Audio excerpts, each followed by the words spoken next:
And now 5 novels that I acquired, 5 books that I acquired for my Kindle, on my Kindle.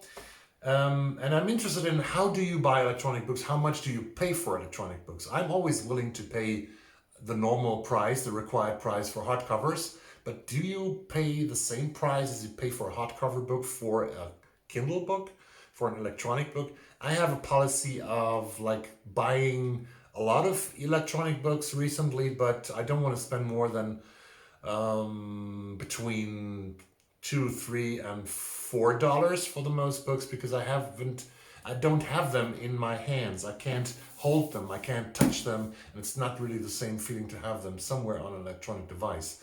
So I buy them when they are a little bit cheaper, I have to admit that. That's why I bought the second copy of, to start with the first one, A Brief History of 7 Killings by Marlon James, that won the Booker Prize in 2014. In 2015, it says on the cover, I should have seen that. The Man Booker Prize in 2015 to Marlon James' Brief History of 7 Killings, which is about Jamaica, about the history of 2 political parties in Jamaica, with lots of violence in Kingston and other parts of the country, and 688 pages. I bought it as an electronic book because the pocket version that I acquired a couple of years ago is much too small for my aging eyes to read. It was not very comfortable to read this edition. I would have preferred the hard copy. I haven't got it, so I got the electronic book where I can really change the size of the letters and of the fonts. So that was the history of 7 Killings, number 6. Number 7 is another female author, Jennifer duBois, The Spectators. The Spectators is a novel about television, about the LGBTQ community in the 1970s, and AIDS in the 1980s, and the media explosion with so many different channels in the 1990s. And this is about a very successful TV host who is getting connected to a school shooting, because the 2 shooters who do the shooting are being connected to that TV host. That's what people find out, journalists find out, reporters find out, that when they investigate those 2 shooters, and the past of this TV host is uncovered, and the spectators, probably we, who watch his show, have to rethink the whole image that we had of the TV host. That's The Spectators by Jennifer duBois. Sounded very interesting to me, the synopsis, so I wanted to give it a read, about media, about the history of both LGBTQ and AIDS in the United States, and the media. Book number 8 is a book about the history of Cambodia, and it's also about Canada. The second Canadian author in my collection, so to speak, in this collection of 10 books. The first one was Emily St. John Mandel.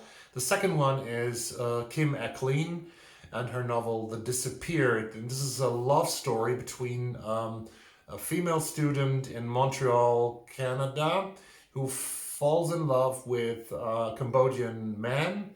They are very close to each other during their college years, and then because the Cambodian guy comes to Canada because he had to flee from Cambodia. Pol Pot and his very, very horrible regime killed hundreds of thousands, if not millions, of fellow countrymen in a horrible dictatorship in the end of the 1970s, if you haven't heard about it. Pol Pot is in power, and that's why Sarai is coming to Canada, and he meets Anna. They fell in love, blah, blah, blah. And after the regime of Pol Pot is ousted, and after the country is being invaded by the Vietnamese, who push away Pol Pot from the power, Sarai wants to go back to his home country and to rebuild it. So the book number 9 that I have on my Kindle is a book by Alex Berenson called The Deceivers. Alex Berenson is an American journalist turned thriller author who has created lots of novels about his agent John Wells, who is working for the CIA, but he is, of course, an outsider. He's not very easily controllable, but he has capabilities that no one else has. So he's some kind of underdog James Bond in a different way. Yeah, maybe. He doesn't have the technical equipment that James Bond has. but I never liked James Bond. But that's another story. Alex Berenson's The Deceivers is about a terror attack on the Dallas Mavericks in the beginning, and word goes out to John Wells that he has to come to Langley, Virginia, to the headquarters of the CIA to get, they want to engage him in a mission, and he expects them to say, please find out who is behind the Dallas Mavericks attacks.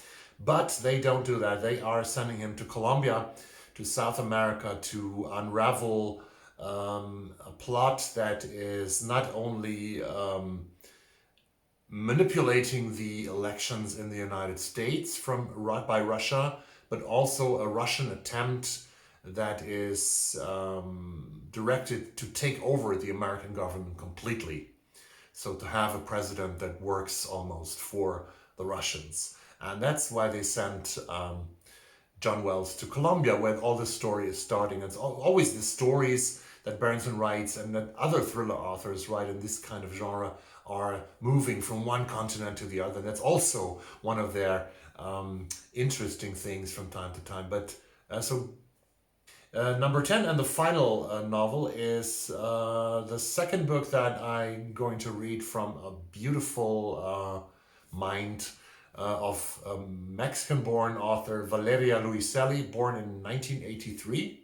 Very young author. She has written in Spanish first, and now she's writing in English. She has written Lost Children Archive, a book that I read last year that I liked very much. But her first novel that was published in 2011 in Mexico with the title Los Depravidos, was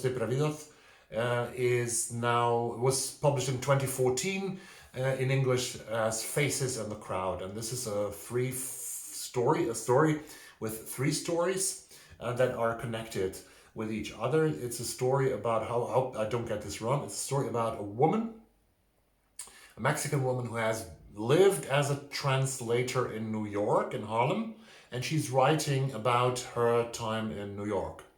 The second part of the book is about translator in New York who is writing about his or her work with a Mexican author called Gilberto Owen. And the third part of the novel Faces in the Crowd is about the Mexican poet Gilberto Owen, who is remembering a woman in windows that he saw in windows, and that sort of fascinated him. And I guess it's the translator we meet in the first place, but I don't know. So I'm going to find out. This sounds very interesting. And this was my book haul with 10 books for you. I hope that you find 1, 2, 3, 4, 5, maybe 10 books on this list to add to your TBR. I hope that you like the second book haul in my channel, and I hope that you subscribe to the channel, that you leave your comments below. If you have read one of the books already, please write a comment and say how you like the book. So I'm interested in using this channel as a means of communication to the whole world and with the whole world of BookTube. Time to say goodbye. Have a great evening. See you. Bye-bye.